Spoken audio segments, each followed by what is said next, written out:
I'm Guillaume. Thanks very much. Geht aus Australien. I used to be a journalist for 20 years in French TV and radio before that. I'm now a trainer and consultant in Helsinki, and I want to tell you that I'm really proud because some of the guys you saw today on the stage and yesterday, CIRCOM has trained in doing Mojo and other things. But I'm not going to talk about Mojo this morning. I'm going to talk about, well, it's on the screen, new formats for storytelling. It's not on the screen. No, it's on the screen.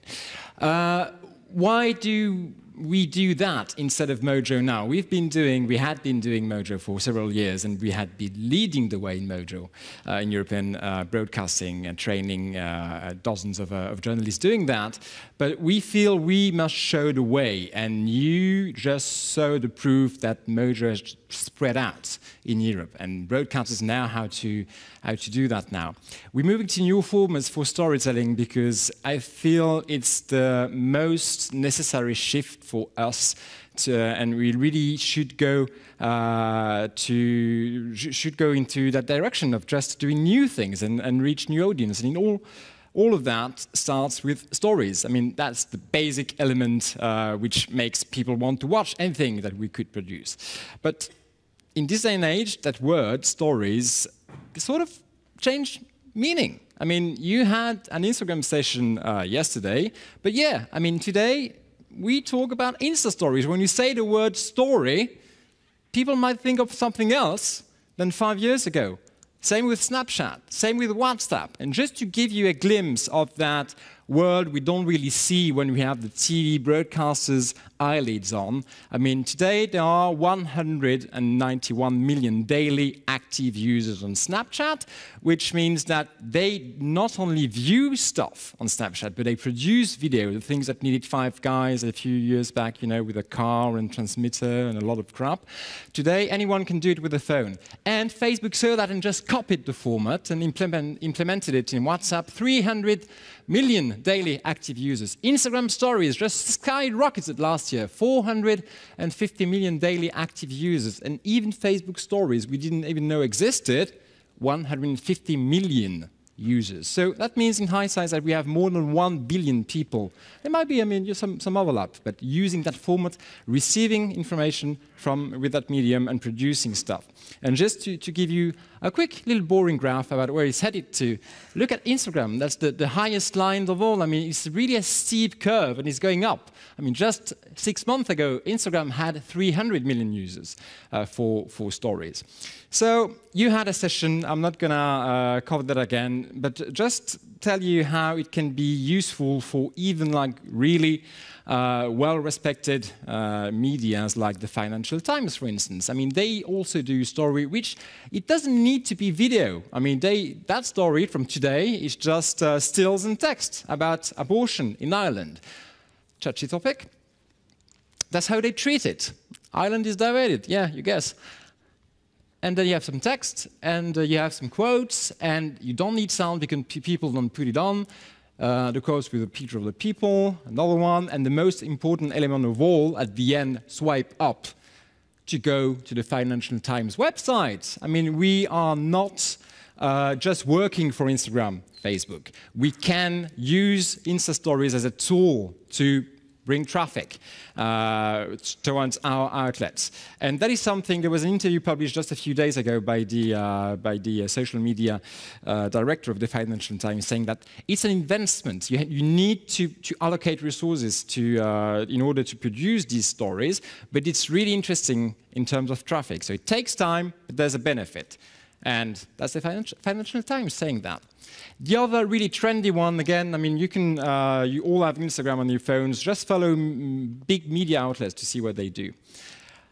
The next one I really like when it comes to journalism are explainers.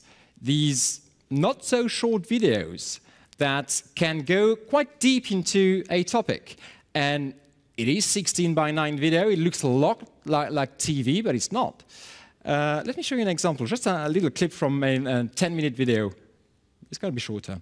Here's Carlos Maza. That guy just loves TV. I mean, he watches loads of TV, but he doesn't do any TV. What he does is a series on Vox called Strike Through. And here's what it looks like. What do you imagine when you hear the word troll?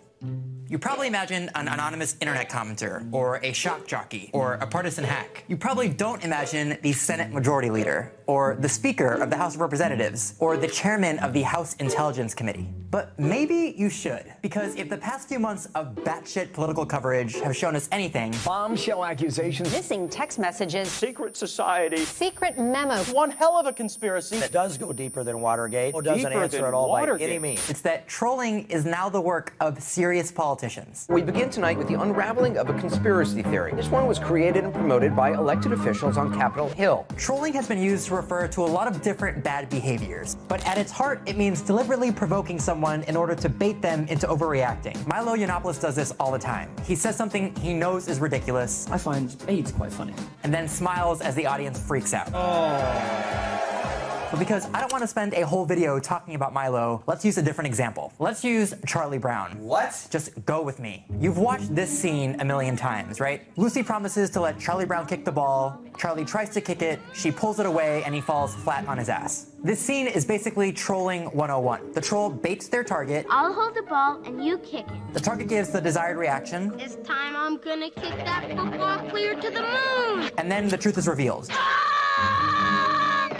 The troll was just leading them on. What does this have to do? I'm getting there. So how would this formula work if you were trying to troll a major news network? First, you'd need the bait. Promise reporters you have some big bombshell they have to pay attention to. Republican lawmakers claiming they have documents, classified memos, secret memos to prove widespread abuse by the FBI. What I read today is as bad as I thought it was. The entire Mueller investigation is a lie. Then you get a reaction. Days of wall-to-wall news coverage about what might be in your super secret memo. The secret memo at the center of an extraordinary clash. We don't know what's in the memo. As a journalist, I want to see what's in the memo. Should that be released? Should the public see that? Have you decided if you'll release the memo? Why not allow people to look at it? You've read the memo. I read the memo. And? Well, obviously I can't tell you what's in the memo. So I can't discuss what was in the memo, but I can tell you the American people need to see it. And then the reveal. Your big bombshell turns out to be a dud. The memo has now been released. This memo is a dud. A complete dud. It doesn't say anything. It calls into question the wider Mueller probe. It overpromised and underdelivered. The revelation is precisely the opposite of what they wanted to reveal. And news networks have to explain to their viewers that the scandal they've been following for days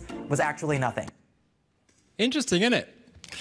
So that takes work. I mean, in terms of production, what that takes is basically 2 weeks.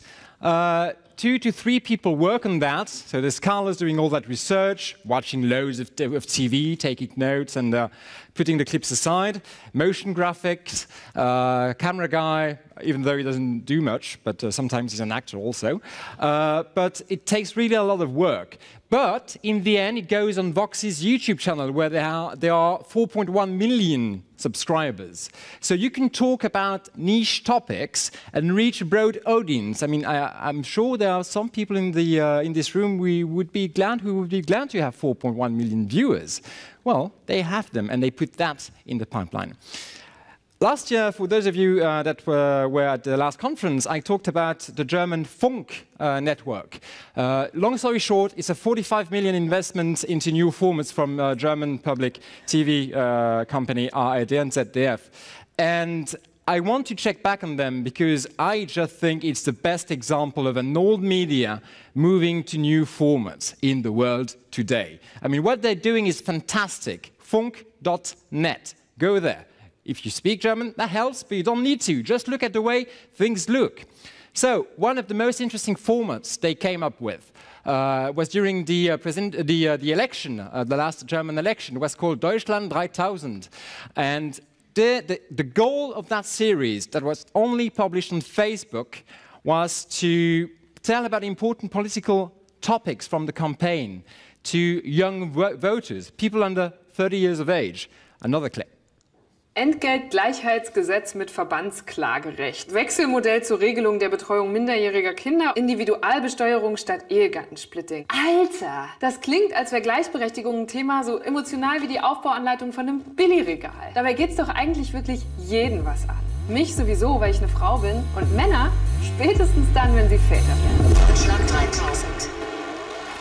Es hat sich bei uns recht früh ergeben, dass meine Frau einfach den besseren Job hat und ich deswegen zu Hause bleibe, mich eher um die Kinder kümmere und nur noch halb arbeite. Dass eine Frau mehr verdient als ein Mann, ist in Deutschland immer noch eine krasse Ausnahme. In der Regel ist es nämlich so. In der gleichen Zeit, in der ein Mann 100 € verdient, kriegt eine Frau gerade mal 79 €. Die Große Koalition hat deshalb dieses Jahr das Entgelttransparenzgesetz verabschiedet. Damit kann Frau sich jetzt über das Gehalt ihrer Kollegen informieren und dann selbst besser verhandeln. Das Problem ist nur, dass dieses Gesetz erst in Betrieben ab 200 Angestellten greift und Frauen meistens in kleineren Unternehmen und Einrichtungen arbeiten. SPD und Grüne wollen deshalb diese Angestelltengrenze abschaffen. Dass jetzt eine Frau viel weniger verdient als ein Mann, das finde ich unerhört. And it goes on for 8 minutes. On the internet, where you can do more than 40 seconds, really. And it's not that far from TV. I mean, we use people, journalists, cameras, well, motion designers. In terms of production, Deutschland 3000, it was about 1 video per week. 2 to 3 producers, 3.5 million views for the first season. That project was born to die 3 months later. And that's also something that you must think about. I mean, we used to a model, to a world where we had the recipe. For 60 years, we just planted a pole in the ground and just broadcast everywhere the same stuff for everybody. And now, all of a sudden, you have to do loads of stuff and really different formats. And in order to reach different segments of the audience, you have to do, well, things they like, things that are interesting to them, things that just talk to them. Just another example of what they do at Funk. Germania is a series about Germanness for people who are not from Germany, or some of them were born in Germany but with other origins. They produce 1 video a week. They did loads with popular people, artists and such. And it's one way also to use the format. You're going to see it's slick, nice footage with slow motion where you get to know someone and he or her expresses their ideas about what it means to be a German today. Mein Stiefvater war deutsch und dementsprechend auch, wenn ich mit meiner deutschen Familie unterwegs war, also weiße Mama, weißer Papa, weiße Schwester, und habe ich auch oft so in die Außenwahrnehmung rein interpretiert, dass Leute denken, ich bin adoptiert.